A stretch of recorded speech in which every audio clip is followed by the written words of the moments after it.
একেই বলে চান কপাল। এবার ভাগ্য খুলে গেল তানজিম সাকিবের। গ্লোবাল সুপার লিগে অগ্নিছড়া বোলিং করে আইপিএলে ডাক পেল এই তরুণ পেস বোলার। দর্শক, প্রথমবারের মতো বিদেশি ফ্র্যাঞ্চাইজি গ্লোবাল সুপার লিগে গায়না অ্যামাজনের হয়ে মাঠে নামেন তানজিম সাকিব। আর অভিষেক ম্যাচেই বল হাতে দুর্দান্ত বোলিং করেন এই টাইগার পেস বোলার। তার বোলিংয়ের গতি, সুইং এবং ইয়র্কারের সামনে রীতিমতো দাঁড়াতে পারেনি প্রতিপক্ষ ব্যাটাররা।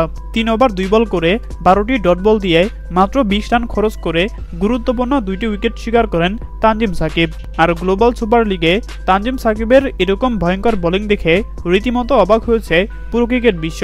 আর তাই তো এবার বল হাতে দুর্দান্ত পারফরমেন্সের পর আইপিএল থেকে দারুণ এক সুখবর পেল তানজিম সাকিব। 2025 আইপিএলে পাঞ্জাব কিংস তানজিম সাকিবকে দলে ফেরাতে ইচ্ছা পোষণ করেছে।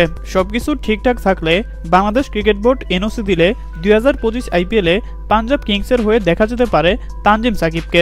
হ্যাঁ দর্শক, আপনাদেরকে বলছি, তানজিম সাকিবকে আইপিএলে দেখতে চান কিনা জানিয়ে দিন আপনাদের গুরুত্বপূর্ণ মতামত আমাদের কমেন্ট বক্সে। ধন্যবাদ।